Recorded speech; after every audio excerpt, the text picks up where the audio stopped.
stepdad's rich, and he's one of the most miserable people I know. You know what they say, more money, more problems. Well, I say, bring on the problems.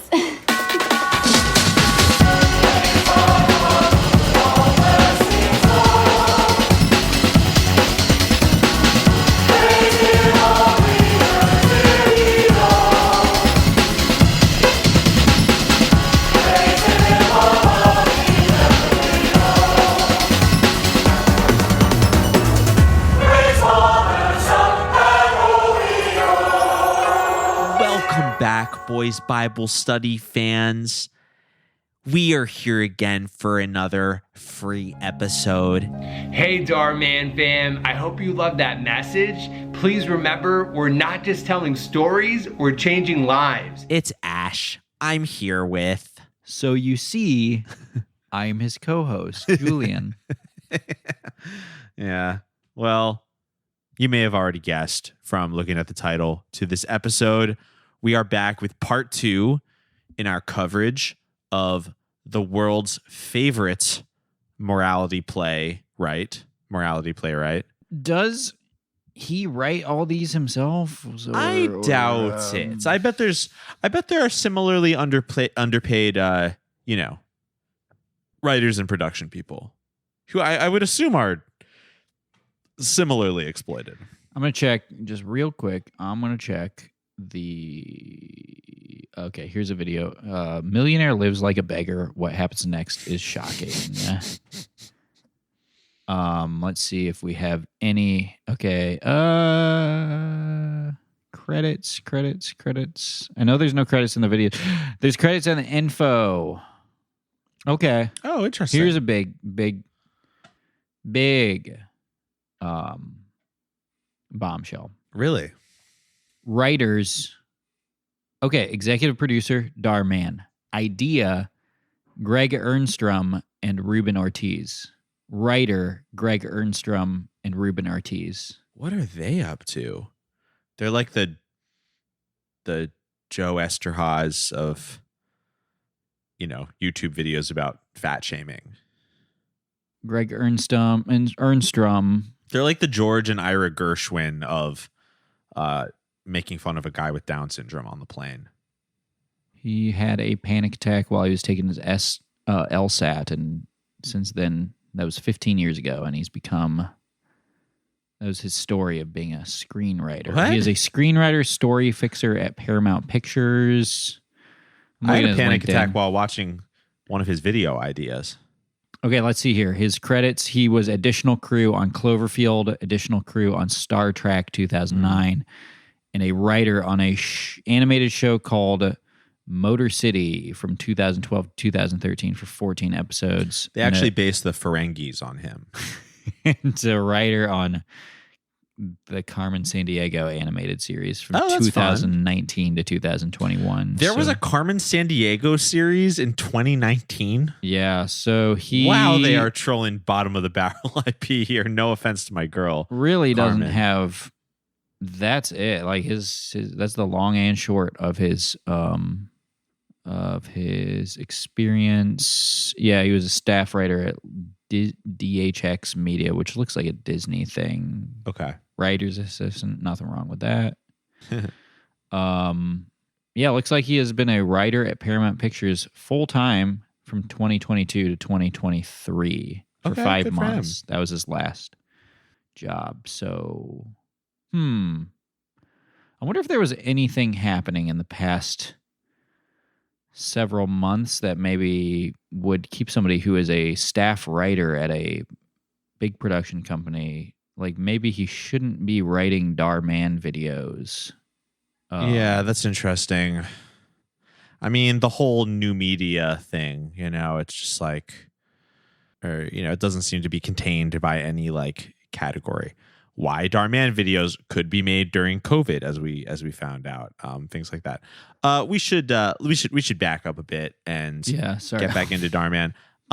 So I just found Ruben Ortiz, the head of production at Dhar Mann Studios, and I have to send you this fucking Instagram profile. I'm very excited. This is crazy. I will look at him in a second.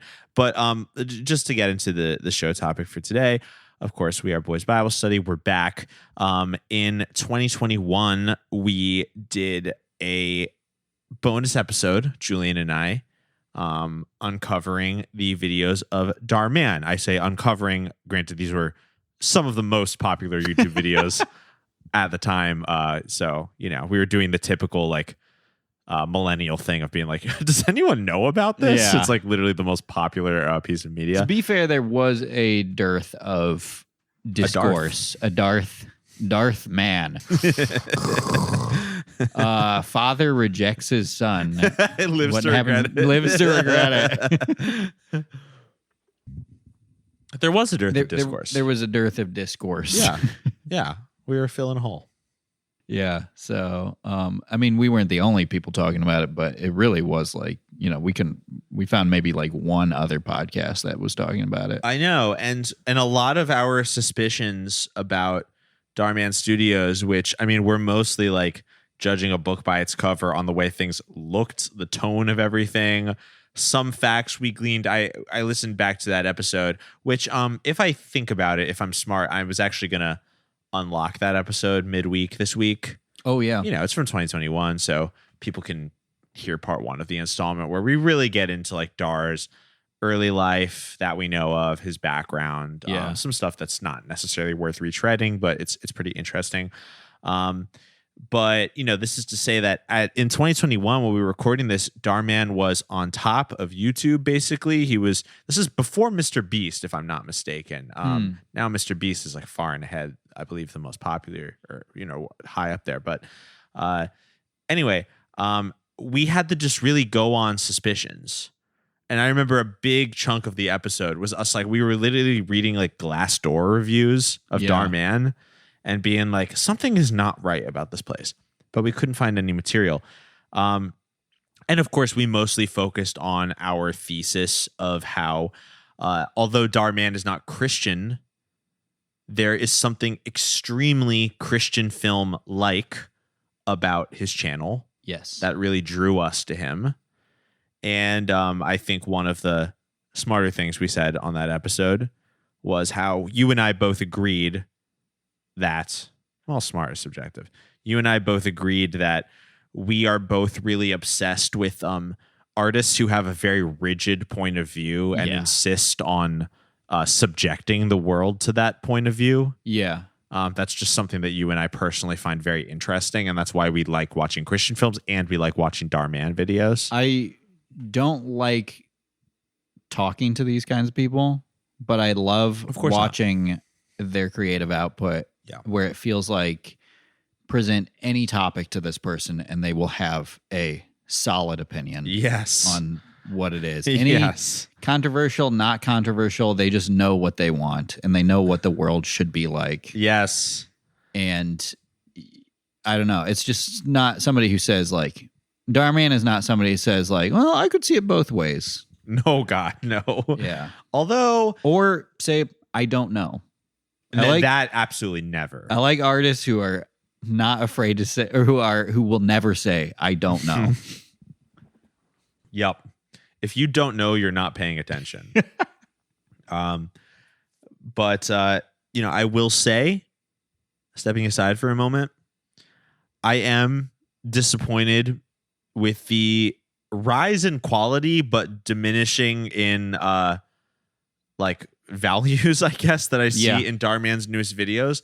I feel like he's become a more competent storyteller, and in doing so, he's lost a lot of the very unambiguous moralizing that used to run through his golden period in 2021, which is when we tuned into him. Well, I don't know who's writing them, but it looks like he's hired an actual TV writer to scab for him, apparently. Right. If these videos were made anytime within the past 6 months. Yes. But he's also his videos used to be 4 minutes, 5 minutes long. Now they're 23, 28 minutes long. Mm-hmm. The shorter ones now are 11 to 14 minutes. Mm-hmm. And there's just a lot of bloat there. And so much bloat. We watched a newer one and we watched some older ones, and the older ones were just so tight. you could freaking, if you poked it with a needle, it would pop. Yeah. But yeah, newer ones, there's a lot to be desired. There really are. There really is. Speaking of writers, I did just look at Ruben Ortiz's the head of production Instagram. at Dhar Mann Studios. Hey, He has like 6 posts. Ruben's looking good. And yeah, one of them's like a shirtless before and after. Uh-huh. Apparently he was 25 in 2021. So he's like 27 now. Wow. He's the head of production at Dhar Mann Studios. Man, what the fuck have we done with our lives? Well, again, you know what? This thing is like, does it not? Ruben Ortiz, writer of many Dhar Mann things, head of production at his studios. Is he not posting on Instagram just like a character in Dhar Mann would? All of his posts are like, I'm only 25 and I just bought my first house. Like, I'm only 24 and I just bought my first car. Like, I'm 27 and I got ripped in the gym. Like, those are like his only like 6 posts. And hey, listen, good for the kid. Not hating. You know, I gotta be honest, I would not mind a cheeky roll in the sack with this guy. So I'm certainly not hating, but I'm just saying, like, he literally posts like a minor character in a Dhar Mann video. There's one of him in front of like a mansion.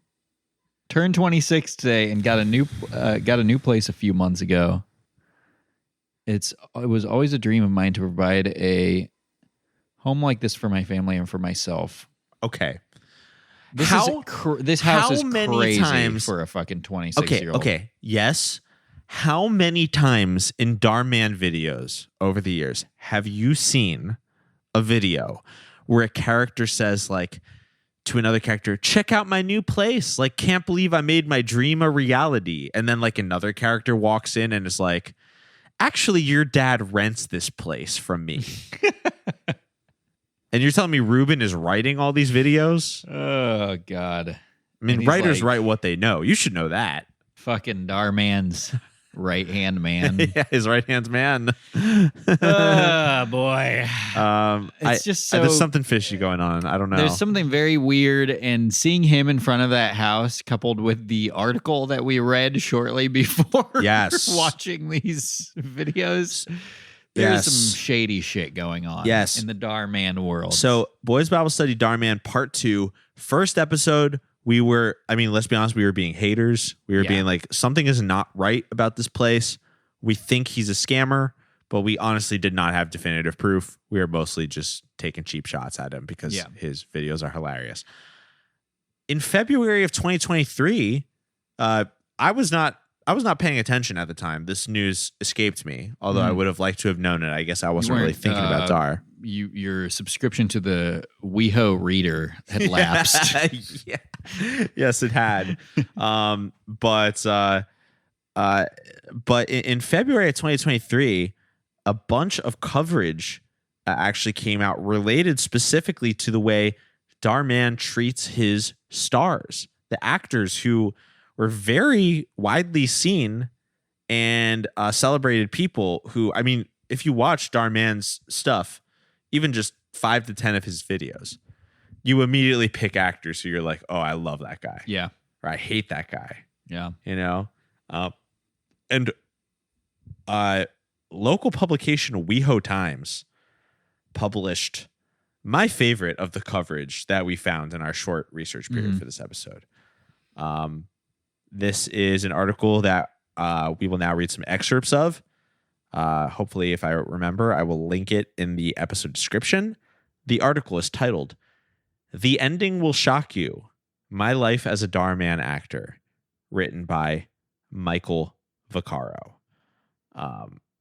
I genuinely really liked this article. Michael Vaccaro is the GOAT. It was great. And he was genuinely funny in the article. Yeah. Seemed like a normal guy who was just trying to make it as an actor. Absolutely. And, it was written up in the WeHo Times. WeHo, for people who are not in the know, is an abbreviation for West Hollywood, which is a Los Angeles neighborhood. Very fun neighborhood. It is also like, basically one of the gay districts in Los Angeles. Now, I know what you're thinking. Isn't all of Los Angeles the gay district? Yes, but WeHo is like especially gay. There's like a big rainbow at the top of this WeHo. Yeah, Times. I believe it is the most gay-friendly city in the world. Oh, wow. Yeah. Okay. Oh, and I think I said it was a neighborhood in Los Angeles. That's not exactly true because it is its own city. Yeah, but they're all neighborhoods. The United States is a neighborhood in Los Yeah. Angeles, baby. New York City is a neighborhood in Los Angeles. I'll come out and say it. So getting more and more feeling like I'm living in fucking little New York every day. I know, with all these motherfuckers moving here. Yeah. Why don't you stay over there in Dime Square? Go write your fascist newsletters. Y'all. Get the fuck out of here, dude. Jesus Christ. I'm trying to make mediocre comedy. They come here and they're like, oh, there's no good bagels or pizza. And it's like, fuck you, dude. Fuck you. We don't give a shit about that over here. Oh my God. Oh, I can't find a good bagel. Fucking eat something else. Grow up. For real. Eat something Dude, else. buy some fucking groceries. We don't have a fucking your Lou Begas here or whatever the fuck you call them. The ADL drone strikes my apartment for us telling people not to eat bagels anymore.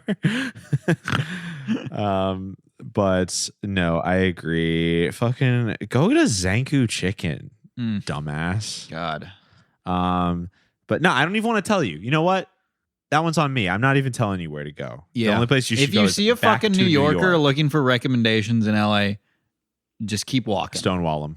Yeah. Absolutely. Yeah. Give him a New York hello.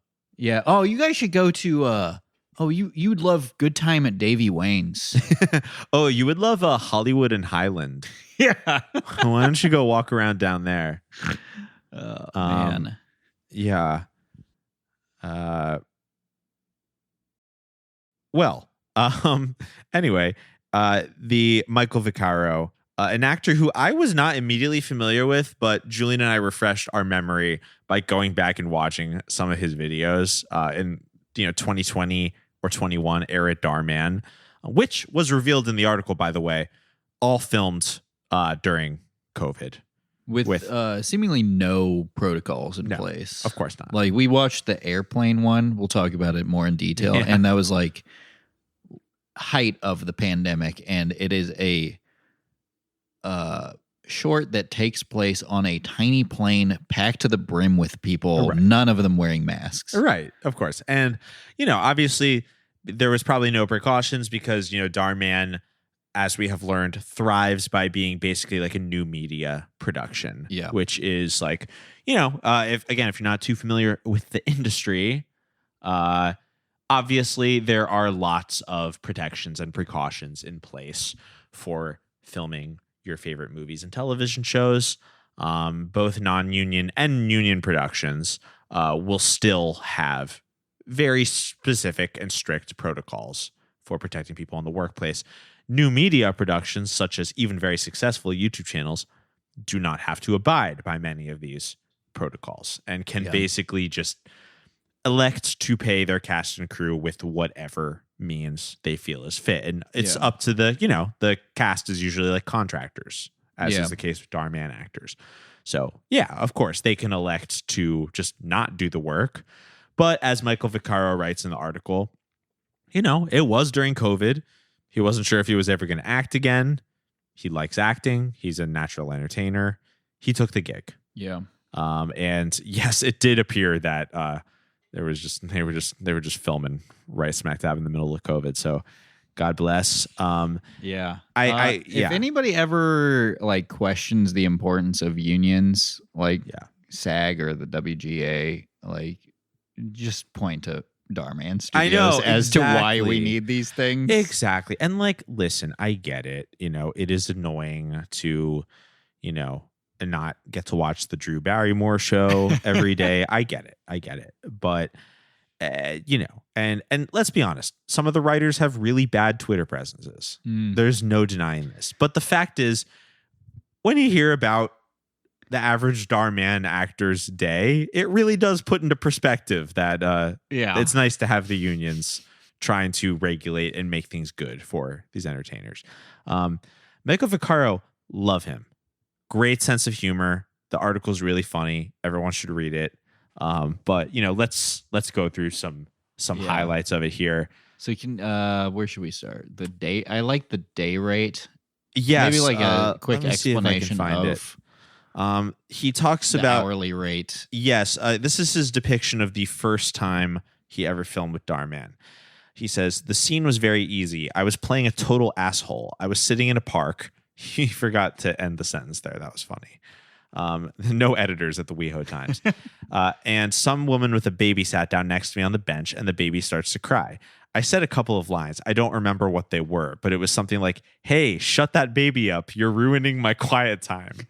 We shot it 2 or 3 times, and when it was done, I got paid for the hour. I think it was $33. Remember, it was the beginning of the pandemic, and no one knew if we'd ever work again, so I was desperate.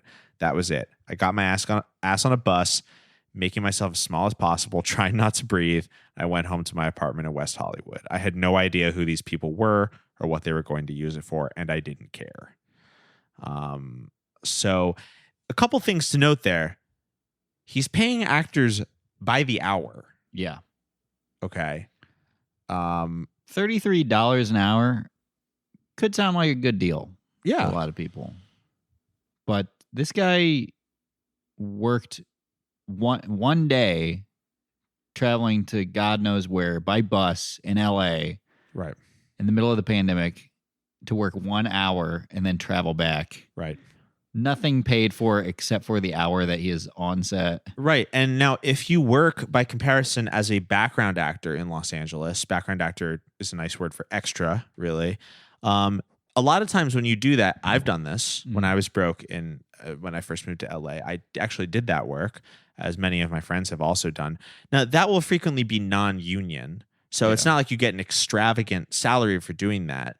That being said, if you hike yourself to set, if you are called to set, if you hike yourself there, you are guaranteed a day rate. You know, it's basically like a minimum wage base pay, but it's nice. I mean, it takes sometimes a lot of work to get there, get checked in, get in costume, all of these things. Yeah. Imagine doing all that. They decide not to use you and you just get sent home with no pay because you didn't technically work on that shoot. Yeah. Later in this article, Michael Vaccaro says when he became more successful with Dhar Mann, he insisted that their actors be reserved for 5 days of work, as much as 5 days of work at a time. On that 5 days, they might get called in once. They would get paid by the hour on that day of work. Yeah. So, you know, you could get 3 hours of pay at your rate for having 5 full days of work blocked off. Yeah. Which is really not fair. It doesn't totally matter what fucked. job that is. It's like really fucked. It's like being on call for a retail job or like a service industry job, which is also fucked. Right. But this is like, as he reveals, this is like working directly for a guy who is buying Justin Bieber's house in Calabasas. Yes. In fact, I just scrolled to this section where he says it's all fucked. It's like just these people are in like videos that get tens of millions of views and they're getting paid $33 an hour, blocking off 5 days a week. Yep. And you know, of course, there's no benefits or guarantees of anything. No, absolutely not. Of course not. It's only going to get worse. Of course. And blah, blah, blah, some other random excerpts. Dhar was really doing well. I rarely, if ever, saw him, and it seemed that he was away quite a bit. When he was around, he and his main director would pull up in their very expensive sports cars. Blah, blah, blah. Due to this great success, a few of the OG actors started feeling like they should get a raise, which hadn't happened in over a year of stunning growth. Michael Vaccaro reports that, and this is the perspective of many of the actors whose TikToks we found, accounts we read, stuff like that. The studio was obviously making money and growing. Yes. It went from being a homemade operation to a clearly very successful operation with a headquarters, multiple sound stages, full crew. Yeah. And I believe the director he's referencing could very well be Ruben Ortiz. It might be Ruben Ortiz. Mind you, posted on Instagram essentially a mansion that he just bought for his family by working with Dhar Mann. I'll still say allegedly. I really don't know with this guy, but I mean that's what this Michael Vaccaro says in the article. He and the main director were pulling up in sports cars. Yeah, so that does verify this possible story. Not only is there not a lot of work. Not only is there maybe not a lot of pay on the day when you do work in the main videos. Michael points out there was also a reaction channel where we were asked to react to our own videos. There was a behind the scenes channel. He was made to do behind the scenes interviews while he was on set. That was not considered like a part of the work. That was like, oh, we're just like, behind the scenes filming. I'm paraphrasing, but this is what it says in the article. Michael says, word got around. If you ask for money, you'll disappear. I mean, at the end of the day, Dhar knows even if these actors become very, very popular, even if people start having their favorite Dhar Mann actor who they'd be sad if they got fired or whatever, the video is content people are accessing for free. Yeah. That they share and whatever. It's like the machine is in place. The actors might be very famous enough to do a meet and greet at like a Dhar Mann convention type appearance. Yeah. But Dhar knows that the actors are replaceable. Yeah. It's because his name is on everything, and he put himself in almost every video at the start, so they know. So he's basically turned himself into the brand, and the actors are just like, it's just like, little athletes that you root for, and then sometimes they'll just like retire. Yeah, right. And then you just root for the new ones. Exactly. Yeah. Exactly. And you root for the team, not the individual. And, and that's how Dhar Mann has sort of set his brand up. Right. Yeah. And again, I mean, I'm sure everything he's doing is totally above board with, the law and any legal thing. I'm sure that, by the nature of the productions he is doing, he is not obligated to offer any more than he currently is. Yeah. And, it's the actors' decisions whether or not they want to say yes to the work. But, it doesn't change the fact that, especially living in a city as we do, where so much of the work for actors around us is actually quite regulated, and a lot of work has been done by people over the past century to make that a reality. So it's like sustainable to live and work as an actor in these things. You can become a very beloved actor. And so it's just like, new media has just like moved in and is just like completely shaken up the possibility of this. It's not beholden to the same culture, the same legal protections. And Dhar is exploiting that loophole, as a tech entrepreneur tends to do. As far as Michael's article goes, again, feel free to read it, but I just want to read this part because I think of everything Michael says, this is the most important part of the article. He's talking about the treatment at the job. He says, this continued until what I'm calling the Christmas incident, December 2022. Not long ago, less than a year ago. A Dhar Mann Christmas movie. I'm in it, and I'm invited to a premiere screening at a giant theater in Hollywood. It's a fan event, which means, I guess, that fans are buying tickets. Okay. I'm told there's a section of the theater for the actors in the film. Okay. When I arrived, I realized what was happening. Yes, it was a fan event, which means that the fans were there with us, and they wanted pictures. They wanted autographs. They wanted to chat, like an autograph show, like a con, meaning a convention. And I wasn't getting paid. I think con was intentionally a double entendre. Right. Yes. And Michael continues, and I wasn't getting paid. Dhar was getting paid. All the fans paid him $100 a ticket, but I was not getting paid. I guess it could be said that I didn't have to do any of this. I could have sat in my seat and told the kids asking for autographs to fuck right off, but then I would have been a real old white asshole, which he's also referencing the role he frequently played in the Dhar Mann videos. He would literally play like an old white asshole who would tell a black woman that her natural hair looked like a bird's nest or whatever.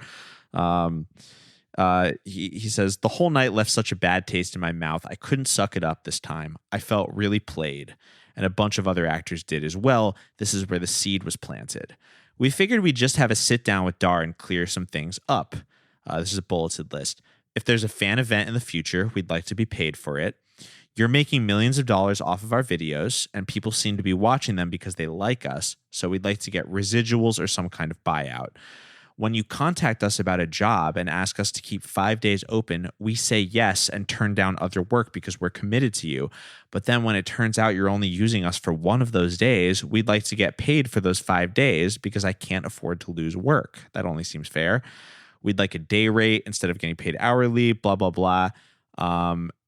And he just mentions how he would frequently earn like $170 for 5 days.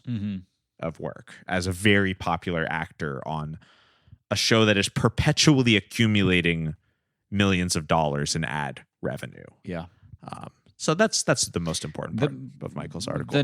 Currently the number 2 most popular channel on Really? YouTube. Behind Beast? A worldwide free streaming platform, and this is the number 2 I most had no popular idea. thing. According Wow. to one of Ruben's posts where he got like a diamond YouTube logo. Cool. Okay. So it could have been a while ago, but at one point, Let's look at the YouTube stats right now.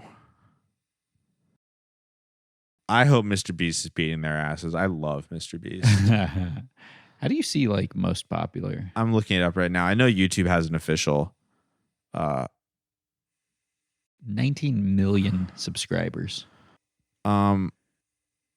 Okay, the most subscribed to YouTube channel is the Indian music label T-Series. Okay. The second most popular is, of course, Mr. Beast. Yes. Where does Dhar rank now? He's gone down. Yeah, it's because his videos are like 20 minutes long now. I mean, I'm sure that's like an algorithm thing because YouTube like prefers really long videos now. Oh, I don't know if Dhar's in the top 50 anymore. I can't find him. Damn. But this is also like He has fallen combined on with hard times. this Let's is just also say- combined with like record labels and like blah blah blah. Yeah. Let's just say Millionaire Lives Like a Beggar may not be just a title of a Dhar Mann video anymore. Which, by the way, was posted 3 hours ago and is 300,000 views. Jesus Christ. I'm going to search Dhar Mann YouTube ranking. I would like to see if there's someone who did a stat chart that was like when he peaked. I'm going to go to the website hypeauditor.com. I'm sure this is a reputable source. Has 19.1 million subscribers. Worldwide, it's number 678. Wow. So he's not, not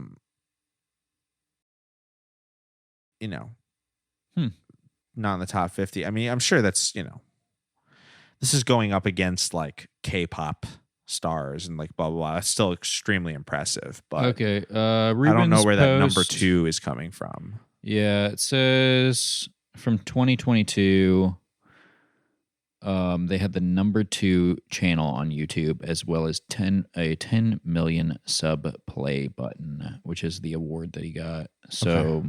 I don't know. By some metric, he was the number 2. I channel don't know, on YouTube. Ruben. I'll believe it when I see it. Yeah. So, we Boys Bible Study are vindicated in our assessment of Dhar Mann. Yeah. But So it looks like weird how funny how the guy who constantly posts videos about gold diggers getting their comeuppance, as soon as one of his employees asks for more money, he makes them disappear oh my God, it's so because his so disdain for gold diggers. there is just so much like it's all just like projection and hypocrisy. I mean, it's funny because he's not even really doing it thinking about his own morals. This is obvious. He's doing it because he knows that this topic activates the lizard brain of many of the people who like watch his videos. And, people are very concerned with money and status and things like that. That's why many of his videos are about poor people who want to be rich, or rich people who are assholes, or a worker who deserves his pay, a beggar who's like faking it and getting money for people. I remember we watched that one on the last episode. You said, I think you told me you said last episode that it's like the Dhar Mann caste system. Fuck. It's like the Dhar Mann caste system. Like, yes. If you ever want for more than you have, you're a bad person. Yes. And it's coming from a bad place, and which makes total sense now. When his actors sent that list of demands, Dhar Mann refused to ever meet them in person, and they were told that they could submit their requests in an anonymous complaint box that had a camera pointed at it at all times. Oh my God. It's actually funny because, one might think, it's so hypocritical of Dhar Mann to, have all these videos about, righteous poor people getting what they deserve and becoming rewarded for that. It's hypocritical for him to push this and act a different way. Actually, if you watch his videos closely as we have, you would notice, as Julian just said, that like, it seems what he really says more than anything like that is that you have to be at all times gracious for your station in life. And there's no hypocrisy there. The message of so many of his videos are, if you are poor and work hard and never ask for anything more than what you've got, a rich person will come along and give you everything you want. Yep. But anytime a poor person asks for more or tries to move up, it always blows up in their face. Yes, it does. Yes, it does. And so, that gives Dhar a great out because he can play behind the scenes his favorite role, which is the like benevolent boss. Yeah.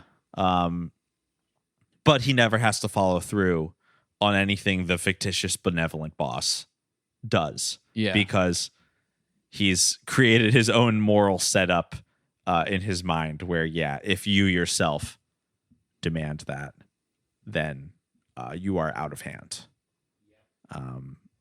Which is very, very interesting. But so what did we watch today? Well, as far as new videos we watched, we only actually ended up watching one brand new video of his today, honestly, because we were so disappointed with it. We just decided to go back to his classic catalog. We had watched a couple not for the podcast the other day, and they were also disappointing. Well, the one we watched today, which, there'll definitely be some good material here for us to suss out, but we watched Broke Girl Lives Like a Millionaire. She, I'm assuming, instantly regrets it. Yes. It's either lives to regret it or instantly regrets it. This one is she instantly regret it. He forgot the S there. Ooh. So it's kind of a rare one. Yeah. Big flub by Dhar Mann. Now, in vintage Dhar Mann, we would have known how this video. Oh, actually, that's like a rich person thing. I like rich people. Their new thing is like putting typos into stuff because they think it grabs your eye and like makes you remember it. And I know I can't reveal who these people are. Not that they would ever listen to our podcast, but somebody very close to me told me that her employer, who's a very rich landlord who owns a trendy restaurant, intentionally puts typos in the menu because it grabs your eye and makes you look at the item, or like, and she referenced Trump's tweets. She said, like, say what you will about him, but he knew how to like grab people's attention, and part of it was his typos. Interesting. And I was like, well, part of it is also that everybody either loved him or hated him. And frequently he was talking about the most insane shit ever when he would write those typos. Right. He wasn't describing a, Mapo tofu. That might be one of those like correlation causation type things. I hope I'm using that correctly. But where it's like I don't know if it was the typos. It might have been the magic behind him as a force. But it could also be that he was the most powerful man in the world saying these things. Right. Well, isn't it just like rich people though to be like, I found the secret. Yeah, yeah. And the secret is to put a typo. Yeah. I think the secret is to just already be really rich. Well, and you can kind of just do whatever you want. You sure can. But you can't do anything you want if you are a broke girl. No, especially one who lives like a millionaire and instantly regret it. Yeah. In vintage Dhar Mann, this would have been like a 4.5-minute video about a girl maxing out her credit cards. Yes. At the club, buying, like drinks for everybody or whatever. And leaving her also poor boyfriend to do this. Yes. Which does happen in this video. Yeah, a little bit. Yeah. Yeah, kind of. But it goes to many other places that we didn't care for necessarily. But so we have a couple in a restaurant. It is a woman, the broke girl is complaining about how she never has money and she's tired of living like this to her boyfriend, who played in another video a broke boy who is totally zen about his life of not having money. He has the most obnoxious like sad boy face. He's a nightmare. But the woman in typical Dhar Mann fashion is, and which is pretty true to life, is using brands to signify what is poor and what is rich. Right. I was a little confused in this opening scene because she complains about never being able to have rich person stuff. But they're at like a fancy restaurant for some reason, which is fine. That's such a Dhar Mann thing. Yeah, and she's offered some champagne that's $24 a glass. Moet. She's offered Moet, and she says, "Why would I pay that much for something that I'm just going to pee out later?" Which is a odd line to hear in a Dhar Mann movie. Know, yeah. But bit vulgar. I'll bring a glass of Moet out right away. It is $25 a glass.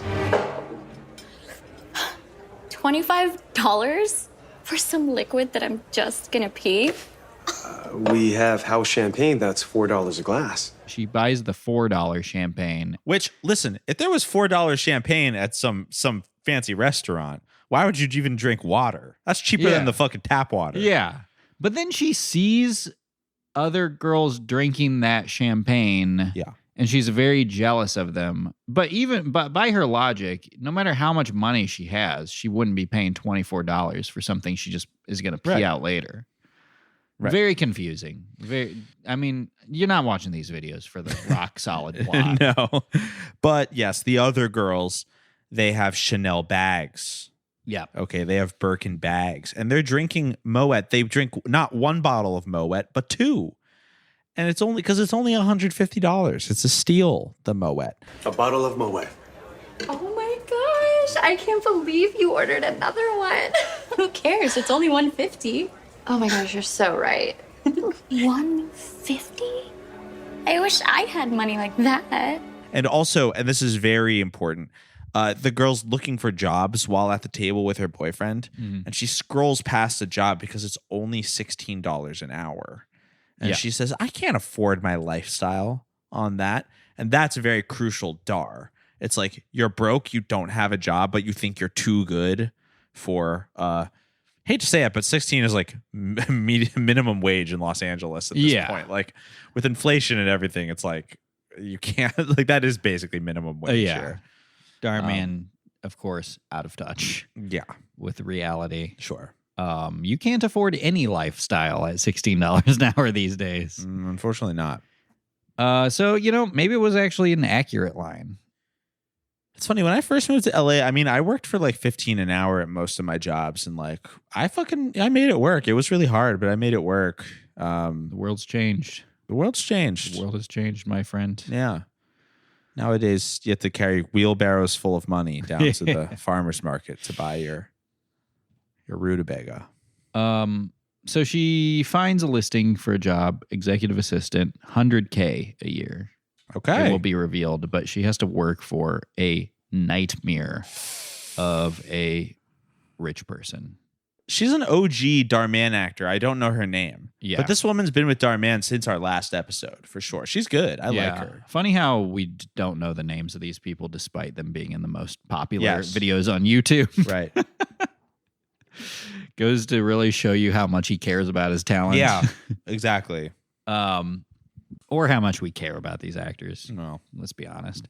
So this rich woman, she is extremely like rude to everybody who works for her, hates her daughter, going through a bitter divorce. She hires this woman as an assistant and asks her to be on call 24/7. If you want to work for me, you have to be available 24/7. Go wherever I go, do whatever I ask, on however little notice. Oh, and no complaining. Ever. Are you good with that? Oh, and I should add, this position pays $100,000 a year. The broke girl sees her new boss arguing with her daughter and stuff and goes back home to her boyfriend, who's like, why would you want that? And she says it's better to live in a mansion and be sad than live in our dump and be happy, which they lived in a very nice apartment. Lovely apartment. Yeah. The two Lovely of them. apartment. I would be proud to live in that apartment. Which is always, the outlook of the wicked Dhar Mann poor person wanting upward mobility is that they don't care what it means to be rich. They just want to be rich. Yes. Very, very nihilistic worldview in that, like, anybody who wants money wants it for just the only reason you would want money is to have money. Yes. So you can buy fancy things. Yes. And also, it is really funny, the assumption that by default that rich people have terrible lives. Yeah. Mind you, this is coming from the minds of people who apparently like drive sports cars to set and things like that. Well, that's what they're trying to tell the actors is, look, you don't want this. Yes. This is hell to do this. My life is hell. Yeah. I do it for you. Which is funny because Dhar Mann is also known for his lifestyle vlogging, which shows how happy he is living his extremely rich life. Right. Yes. He, is like literally like an influencer type who peddles himself to his audience as someone who's like basically like figured it out. Yeah. Which turns out the secret is to have parents who are extremely wealthy real estate people in the Bay Area, one of the most expensive places to find housing in the world. Yes, we concluded that that was the background. And also, I re-listened to our research. At one point, I don't remember if he was convicted. Yes, he was. He was convicted of fraud. And he ended up paying a fine, I think a $10,000 fine, and doing probation. So it wasn't like a big punishment, but I do believe he is a convicted fraudster. Yeah. He had some sort of city like beautification business. I don't know if it was landscaping or whatever, and he was accused of defrauding the city of Oakland. Yeah, if I'm not mistaken. That's so interesting. I totally forgot about that. His beautification project was to make all the broke people instantly regret wanting to be rich or something. Yeah. Millionaire signs up for beautification project, instantly regrets it. So of course he took his talents to Southern California, specifically Hollywood, where fraud is totally fine. Yeah. To an industry that survives on fraud. Absolutely. God bless. So this is why these new ones are hard to talk about, because now we're on an airplane where we're running into another rich person and they're talking about Hermes and Yves Saint Laurent. And they're talking about a chat, like a TED Talk, basically, where they're going to be. Point out, Julian has a piece of grass in his mouth, and he's wearing overalls with no shirt underneath it right now. If any of you are wondering about his pronunciation there, I'm sorry. Hey man, go on. I'm happy. All I need is I don't need the riches of the world. I'm happy with my bale of hay. Yeah, and this puddle of mud and the right pig here. I ride over to your house to record these. Yeah. I guess we're going to a dueling TED Talk, some sort of debate. Yeah. If about if feminism is still necessary. Yeah. Yeah. Between these two rich ladies, I guess it's about like women in law or something, but like they have separate plans to humiliate the other person on stage, which happens in a very like, so our rich lady, I believe, reads an article or something about the evil, her arch rival, right, that portrays her in a negative light, which is what we do on the podcast. Yeah. The arch rival responds by, in Trump fashion, brings out the ex-husband of of our rich lady who talks about how bad of a person is. All happening in a public forum, a debate. But let's not sacrifice accuracy and thoroughness in the pursuit of speed, shall we? Well, like you did in the Clinton case. All right, and why don't... Hold on a second. What exactly did I do in the Clinton case? Judy, come on. Everyone here has read about it in the New York Times. Are you now suggesting that we should believe everything we read in the papers? Because if I'm not mistaken, it was in the Washington Post that your ex-husband called you a self-obsessed, money-hungry monster. That is simply not the truth. There are two sides to every story. Yeah, you're right. There are two sides to every story. And now that we've heard yours, I think it's only fair that we hear George's as well. Oh, George, do you mind enlightening us? Has this ever happened in the history of the world? Yes. And of course, the plot of the video began with a woman looking for a job because she wanted a Birkin bag. Yes. That woman has been sidelined for the past 10 minutes. Absolutely. We don't care about her anymore. And now this is different for Dhar Mann. It didn't used to be like this. Yeah, and this has also become about a divorce that was hinted at earlier. Right. Very strange. So that's happening, and then backstage we see that our rich lady is humiliated, and she's basically telling the broke girl, you don't want this. This money is meaningless. I'm so unhappy. Right. Which, should be fine with the broke girl, considering earlier she said, I don't care if I'm sad. I'm living in a mansion. Yeah. So I don't see what the problem is here. Seems like nobody has a problem. Yeah, but instead it makes the broke girl realize that she should not have taken this job. Mm-hmm. Quits it, goes back to her boyfriend, and then we see the rich girl, or the rich woman, going to her daughter's dance practice. Which was very confusing because her daughter looks to be about 17 years old, and she is begging her mom, who was previously a horrible person, to come to her dance practice, not a recital. We're talking about practice here. Yes. What are you doing this weekend? Want to go with? To New York? You'd stay at Park Plaza Hotel. It's 5 stars. Everything is taken care of. Red carpet treatment. Oh my gosh, sure, I'll go. Great. Perfect. So go on home, get your stuff. We leave in 2 hours. We'll be back on Sunday. Okay. Sunday? You said you'd be back Saturday for my first dance practice. It's practice, Shelby. You act like it's the Olympics. When you do something impressive, then I'll be there. No, Do you ask your parents to come to your band practice? To watch? Never. This is no one else's parents are at this practice. Absolutely, by the way. Yes. There was 2 little moments in the video that stuck out to me. Now, Dhar Mann, actually, a lot of movies, sort of rom-com type movies do this. This is not just a Dhar Mann thing, but there's a trope in a lot of Lifetime style movies that Dhar Mann is co-opting in an even worse way, where a character will get an opportunity, a one-time opportunity to make a lot of money. Yeah. Let's say the woman gets a new job that puts her into a new station of life, but she has to travel on Christmas or whatever. I mean, this is a lifetime type thing. And her husband is but what about Christmas? And she's like, it's just going to have to wait this year and blah, blah, blah. It's like every time I see that happen in a movie, I'm not trying to sound like a ruthless careerist here. Yeah. Okay. I've been on minimum wage on most of my life until the past year or so.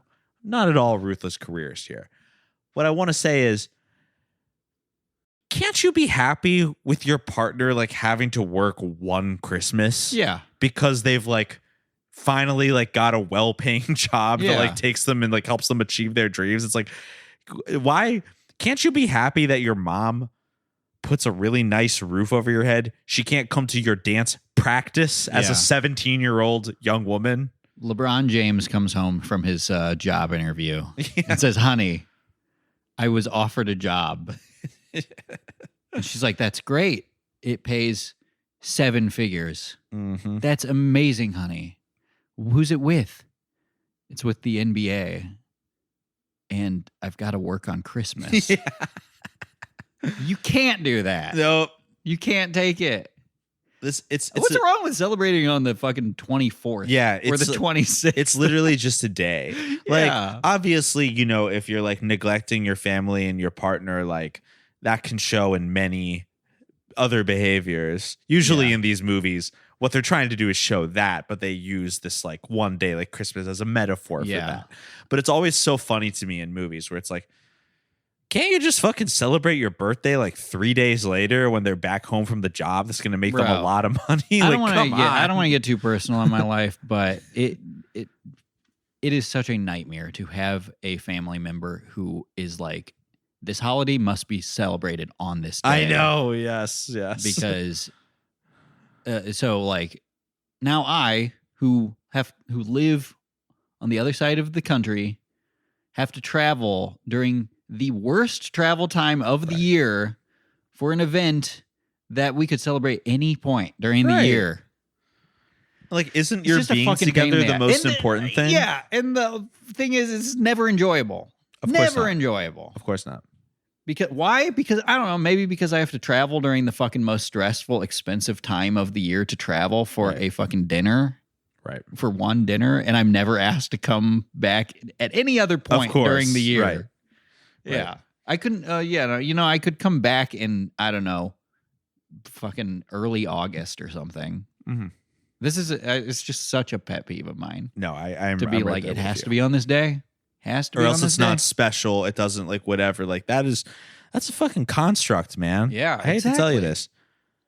Not to brag about my family. I have cloth privilege. I have cloth mother privilege. I really do. But my family used to, when my sister and I both moved to Los Angeles, we used to celebrate Christmas the first week of December. Either my sister and I would go back there, or my parents would come here, and we used to do the first and second week of December as our Christmas celebration because we were together around the holiday time. Yeah, and that was the most important thing. It didn't matter if it was on December 24th and 5th or whatever. And guess what? If you do that, you get a second holiday because you get the one where everybody gets the fucking day off. Yeah, and you can do whatever you want. Exactly. And you don't have to work. Right. And you don't have any obligations or plans. Right. So anyway, this is totally besides the point of the Dhar Mann video, but I think it's hilarious that the boyfriend's she's just lamenting how it would be really important to her to have a job where she, makes better money. Yeah. And she gets the 6-figure job. I mean, it's clear from the beginning of the video that it's going to be a unfair situation. Yes. With her. But still, it's can't you be happy for your girlfriend that you're not even married to? That you have a 6-figure job, and she's oh, you can't celebrate my birthday with me as a fucking adult man. I'm sorry. And also an adult man. Yeah. Also his complaints, and also if you were in that good of a relationship, you'd just be okay, that's fine. We'll celebrate my birthday a different day. Yeah, I'll do a circle jerk with my male friends that day. Yeah. Also, his fucking complaints are that she wants to be rich. Right. It has nothing to do with maybe you shouldn't take this job because this lady sounds hella abusive. Yes. that doesn't even matter. He's just like, you want to be like this lady? She's so miserable. Right. It's not like you want to work for this person. Like, you're going to be working 24 hours a day, 7 days a healthy week. Situation for you. Yeah, for a woman who's gone through 6 assistants in 4 months, according to her daughter. Obviously not going to work. Yeah. So it has nothing to do with that. It has to do with the fact that she wants to be rich. And he's just like, no, we both have to stay poor together. Yeah. Sounds like a low value man, ladies. Yeah, I mean, we saw his other relationship too, where he was fucking, he couldn't even bring his girlfriend Chick-fil-A. She got so pissed off at him. Remember that? Yep. When my app takes off, you already know. I promise. I'm taking you wherever you want to go. Yeah, you've been saying that for years now, Ryan. Honestly, I don't want to hear it anymore. I have to get back to work. One of us has to make some money. And honestly, just take this with you. Just the smell of it is making me gag. And if you're going to get me fast food, can you at least make it Chick-fil-A? Yeah, we watched another video. I'll never remember the title of the video. It's a Mad Lib combination of words and phrases. It probably, what happens next is shocking, but it stars the same man. He's very good at being typecasted as a broke ass bitch. A busted, broke homosexual.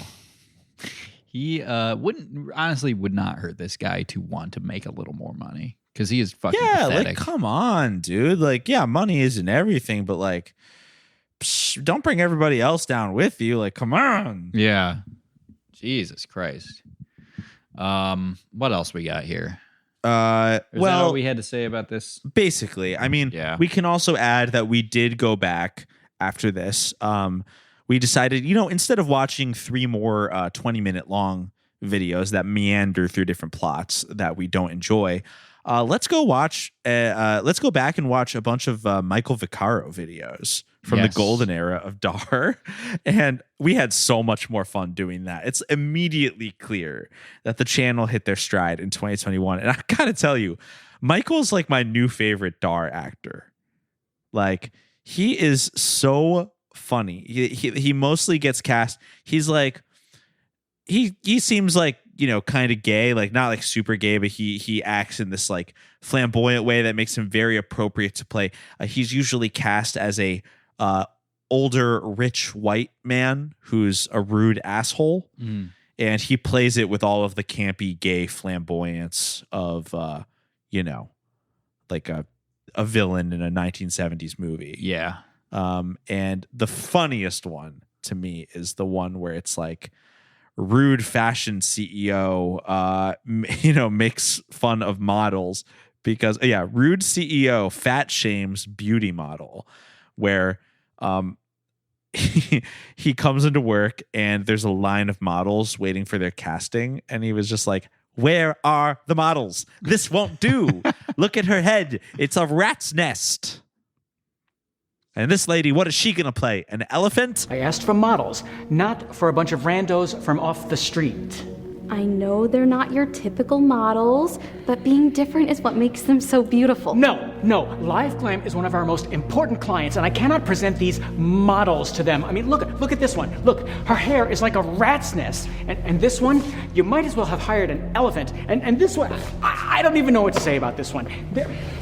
There is nothing beautiful about being different. It's truly awful that you have to say that shit about people. Like, I know they're all acting, but it's like you're like saying things that are about the actors. I know, playing it. I know. It's really bad to up. both have to do that and have to receive that. Did you know that? I can't remember if I read this earlier, but in Michael's article, he said one of the conditions the actors wanted to know was they wanted to be able to read the scripts before coming to work that day. Yeah, he didn't know he was gonna have to say this stuff. Probably not. And he did it for pennies. And it would become shared. He said that, like he remembers actor Viola Davis sharing videos where he plays like an asshole in them. Obviously, people know that it's people acting, but, no one's credited. The internet creates this sort of illusion, this framing of like reality. Yeah. So, for a lot of the fucking extremely low IQ people who watch these videos, like in some ways, he is probably conflated with being an asshole to them. Yeah. Forever. And, you know, even that, it didn't seem like he was bitter about that. Although I can understand him being like, I don't want to come to work and then have to make a racist comment about a black woman's hair. Yeah. That's then going to be shared by Viola Davis. Yeah. Like, that is so insane. I would never take that gig in a million years. I couldn't do it. So all in all, he had a great attitude about what other videos of his? We watched same video, but he was anti-skinny. Ah, yes, he was skinny shaming. He was skinny shaming a model. Famous, that happens all the time in the high fashion world. And she basically begs him for the job and gives her life story about how no matter how hard she tries, she can't gain weight. Right. Which, not trying to be a cynic, but I'm going to guess that is not the leading cause of women being skinny in the modeling industry. No. It seems like a pretty gross misrepresentation of the problems of body imagery in modeling industry. Models are always trying their best to shove spaghetti and garlic bread down their throat, which is what's depicted in the video. It's this woman like desperately trying to stomach a forkful of spaghetti. I just can't gain weight. I love when he goes, "You're too skinny to be a model." Yes. I just can't gain weight like everyone else. Okay, all right, fine. I am just telling you that if you want to be a model, you cannot be this skinny. Okay? Yeah. Here. Eat this, please. Oh, and she goes to the gym and is laughed at for being too skinny by two women to her face. Happens in all the the bathroom, in the locker room. She's laughed at, pointed at, and laughed at. Happens all the time. Happens all the time. You've seen Carrie. By the way, as a gym truther, yes, that does not happen. And if that were to happen, the person doing that would be like told to leave and never come back. Absolutely. To the gym. Yeah. No, Julian and I are both converted jocks. Yeah, it is not a place where people, you very well could have the odd person who fucking secretly films someone and shames them, but that is like, I think that just doesn't happen anymore. There'd probably be a gay guy and it's like filming to like jack off to them later. Yes. If I'm being perfectly honest. I don't want to say that stuff never happens, but that is so uncommon nowadays. The only reason I say it is because I saw a random person on Twitter a couple months ago posting about how an email from their gym that was like, "We've caught a patron secretly filming in the men's locker room." Because that's the reason why I brought up that very specific homophobic example, because that happened to be what was happening in this case. But no, I've got to say, as someone, and I'm obviously not talking about our friends who are lovely people, but as someone who spent time in both the DIY comedy scene and recently the gym, I would say the gym is a comparatively less toxic environment. Yes. So I highly recommend everyone go. No one's going to body shame you there. I literally observed an interaction happening. Granted, this is between two men with like perfect bodies, but I literally observed a reaction between a man saying to another man, "Yo, you got a great body, bro." And the guy was like, "Thanks, bro." Yeah. I mean, this is what the gym is like. The gym has become a place where everybody is proud of everyone else for wanting to improve their health in life. Honestly, you're going to have a lot of weirdos there. Don't get me wrong. No, but honestly, that's the truth. Like, I'm not even kidding. Like, you have to sort of you have to get over your own self-consciousness. Like, if you're someone like me who never really felt, I didn't feel like accepted in the realm of physical activity. You got to get over that, and then you realize literally everyone there is like all in the exact same boat. Yeah. Like, it doesn't matter if you're like a bodybuilder or like someone who's clearly it's like their like fourth week there. It's like everyone's working hard, and like there is an atmosphere where everyone is like silently approving of everyone else doing the same thing. Like everyone is in it together. I swear to God. What the fuck is this podcast become? Who cares? Yeah. This is why we need Scott. I know. He really is the glue. Yeah. That was just crazy. I just, it was just wild to see that depicted. I felt, I'm fighting against unfair representation of the gym. Yep. Nobody's going to point and laugh in your face. No one. People might make fun of you behind your back after you leave the gym, but that could happen literally anywhere. Yeah, I was going to say, life. to be fair, that also happens at your job. Yeah. And with your friends. They're all laughing at you, by the way. And if you text a group and they don't respond, they have a side conversation where they are making fun of you. Yeah, if you're sitting with a group of people and you make a joke and you accidentally talk at the same time as someone else and your joke doesn't land, you just should never come back. Yeah. At the gym, they approve of that kind of thing. Yeah, at the gym, you're encouraged to say so. In fact, there's a riffing machine where you can actually go and like improve your banter. You put a belt around your waist and it like jiggles the riffs you out of you. And you riff and it's going. Yeah, so he makes fun of this, or he tells this lady she's too skinny. She gives her life story as to why she's so skinny and why she wants to be a model. Don't really understand. But he tells her no anyways, and she leaves in tears. And then his daughter comes not home, but to his place of work early from school. And he's like, what the hell's wrong with you? And she says, I was made fun of for being too skinny. And everybody's laughing at me and making skinny jokes. Amelia, what is wrong? Why aren't you in school? I was at school, but these kids were making fun of me, and they were calling me names for being too skinny and making it seem like I didn't eat. Oh, I'm sorry. Did you tell your teacher? I tried, but she just laughed and said I should be thankful I'm not being called fat. But people don't understand. It hurts just as much being called skinny as it does being called fat. He realizes the error in his ways, and he tracks down the model and gives her a job. Happens all the time in the modeling industry. Two things that happen all the time in modeling. One, people are rejected for being too skinny. And two, people are casted in things because they basically wrote the best essay. Yeah. Happens all the time on the runway, from my understanding. Yeah, and I believe in this one, the other two models he hired, don't want to be a hypocrite here and judge people by their looks, but they straight up looked like they were, going to be like Bacardi girls at a bar or at like a drag racing event. Oh my God. It just kind of seemed like the quote unquote skinny girl was just not the right look for whatever this was, judging by the two women he went with. I have to show you immediately after this. I have to show you a video that got posted to Twitter. It's, it was people ordering bottle service at a Death Cab for Cutie show recently. Because you know how Death Cab like reunited and they're playing shows. It's, like bottle service in a club when the girls come out with the light up bottles and they like shake the thing. It's like literally, I don't know the song they're playing, but like Death Cab is playing like an especially like slow, morose song. And someone in the audience pans the phone camera up and you can see like all the bottle service girls coming up and delivering like a bottle of vodka to a table. And they're all like shaking it while fucking Death Cab for Cuties. It's so funny. I watched that video a million times today.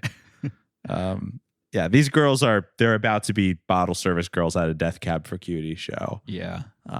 They're not meant for the runway, sweetheart.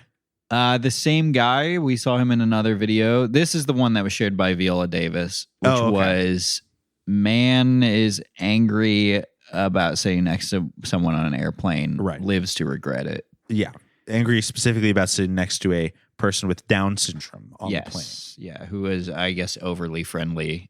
This guy's got a stick up his ass. Yeah.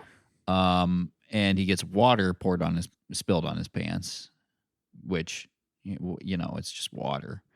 But he freaks out about it. They go to get the captain to see what he can do about it. The captain of the plane. Bear in mind, I don't think the plane has taken off at this point. Yeah. No, the plane is in a slow nosedive this entire time. But they're serving water and stuff. And, the two passengers are told they've been one of them has been upgraded to first class. Right. Angry guy assumes it's him. Right. Turns out it's the guy with Down syndrome. Oh. The captain is actually upgrading his ticket to first class because we all agree he shouldn't have to sit next to someone like this. Wait, that's ridiculous. Excuse me, sir. How would you like to move to first class with us? We'd love to have you there. Wow. I love that. Great. The captain will be over shortly to personally escort you. So, in typical Dhar Mann fashion, a person is rewarded for not wanting more by being given more stuff, right? Which makes them happy and everyone else happy who observes it, right? I feel like that guy should have just been asked to leave the plane. The asshole guy. Yeah, they should have fucking handed him a parachute and said, "Get off." He's also reading a book called Advanced Physics, which it turns out was written by the man with Down syndrome. What do you know? And after reading the article about what he pays his actors, I don't know if I want to know what he is paying the disabled actors who work for him, because that I think will just they're getting depress $30, me dude. Beyond repair. Michael in the article also pointed, I forgot about this detail, but he does say that the child actors on set conspicuously don't have tutors, yes, which is usually a requirement for child actors on other productions. And I will say at this point, majority of his videos are like all children. Yeah. It's like kids, just takes place in school. The whole cast is children. I'm sure those videos do really well because a lot of his viewers are kids. Yeah, and he has this series now called Mischief Mikey that has like 2 prepubescent kids who are working around the clock for these videos. I that know. have millions of views, and I'm just a little scared for their future, given this is like the conditions they are working under. Yeah, they're going to be making $16 an hour in the future, which will be paid better than they currently are. So good for them. Oh, God. Well, another visit to the Dhar Manniverse. Another visit to the Dhar Mann show. Yeah. What else do we got? Or should we do the Ziggy Zoggies? It might be time for the Ziggy Zoggies. We've been talking for an hour 17. Yeah, I guess we came back and we didn't really learn much. No, we learned a lot, but we didn't learn much. Yeah, exactly. You know, we learned a lot about the background. Yeah. We didn't learn a lot that really enhanced our view of Christian morality. I think when we first discovered Dhar Mann, we were very swept up in like the didacticism of the videos. Yeah. The morality of them, which I just really think that's out the window by now. Yeah. I mean, although Dhar Mann was always cynical, it almost really did seem in the beginning that it felt like it was like a teaching tool. Yeah. How poor it was is not the point here. It's just like you do feel like it was trying to make a point, as well as get views.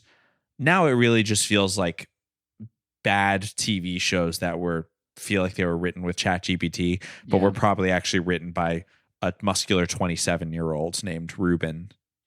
You know, now that you mention that, I would not be surprised if they're just putting in ChatGPT prompts. Of course, why not? Why not? Just given the body of work by these people, but less work, more money. Like, come on. Yeah. It was an interesting snapshot of our time. These are really good. You know what? I like these videos because they're very much, they take place in like the cultural zeitgeist of the moment. Was redundant, but I just remember the panel that the rich ladies were at was how is AI going to change like working in law. Sure. As a lawyer.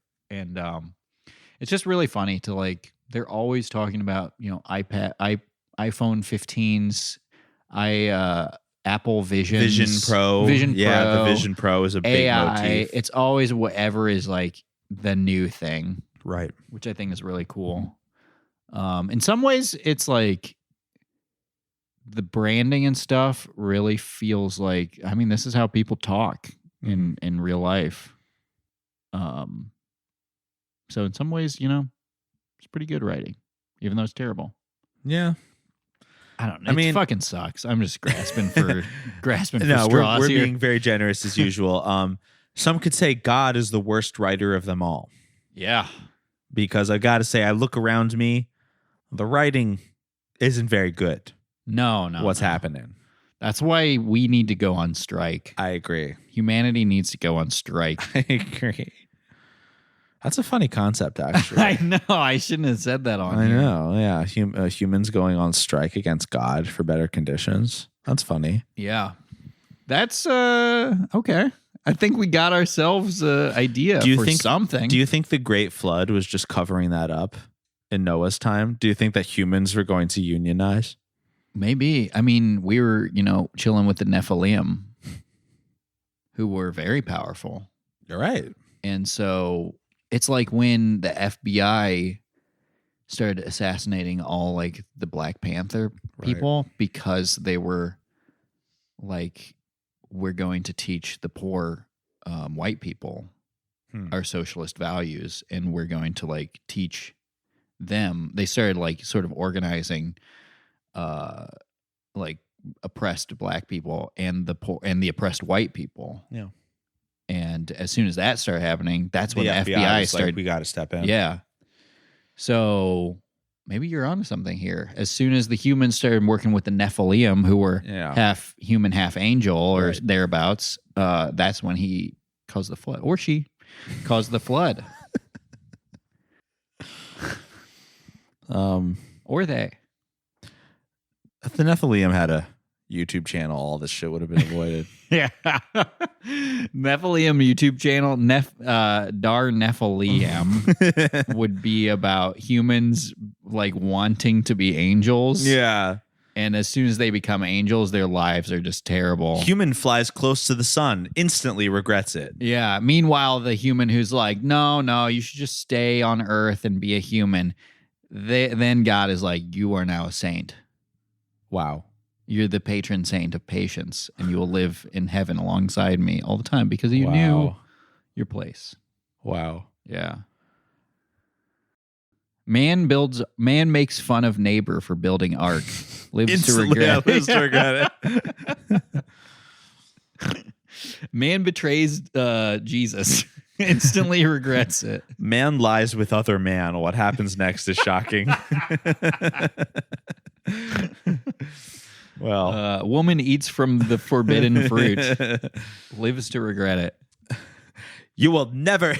You're too fat to be a model, honey. You shouldn't have eaten from that tree.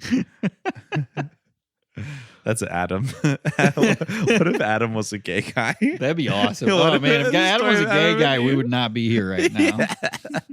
God got lucky with that one. Yeah. Shall we rate Dhar Mann for the second time? Yeah. Let's do it. Yeah. What do we rate the oeuvre of Dhar Mann now that all of his most beloved actors have been fired and replaced with inferior versions? And we're still watching the videos anyway because who cares? I gotta admit they are doubly not as enjoyable as they used to be now that I know how terrible the conditions are, which we had already suspected. Yeah. But had no proof, and now we have proof, and it's very sad. And on top of that, the videos suck. So to me, this person gets Dhar Mann Studios gets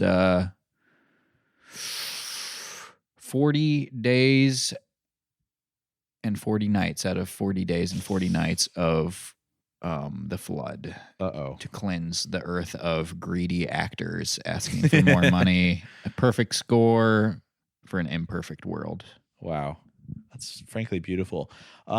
Yeah, to what you were saying, I wouldn't care what Dhar Mann was doing if the videos were still good. Yeah.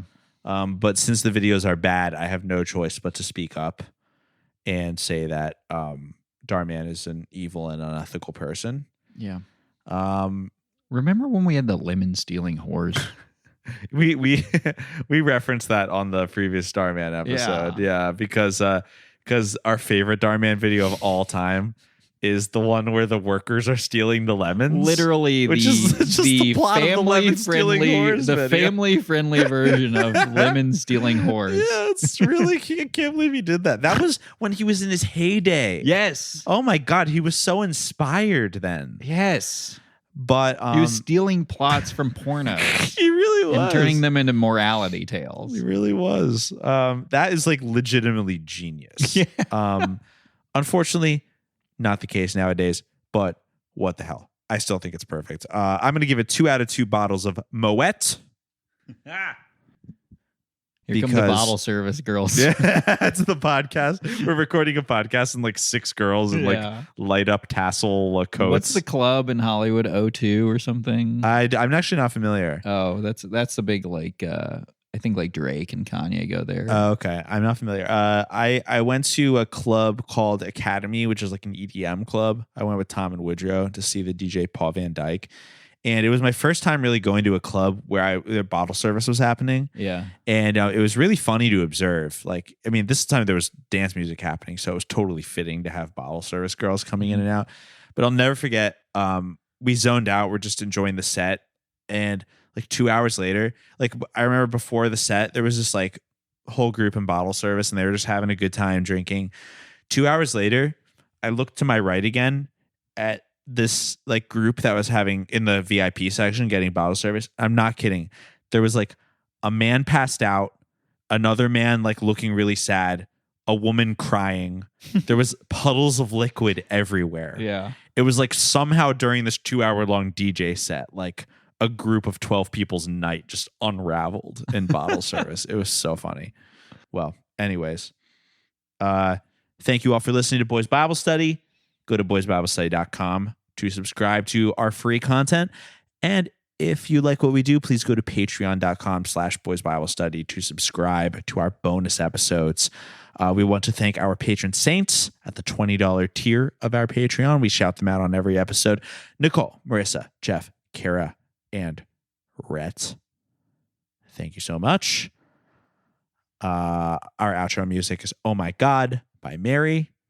From all of us here at Boys Bible Study, myself, Ash, my co-host, Julian, our co-host, Scott, who could not make it today because he left his gold-digging girlfriend for, I don't know, I'm trying to search for anything. I apologize.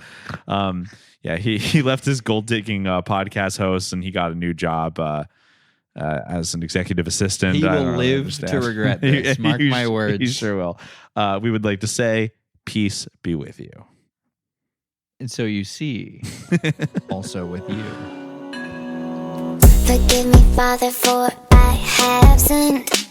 I feel your love in me, it's coming from within. Oh my God, my devotion is so unwavering. Divine emotions when you enter me.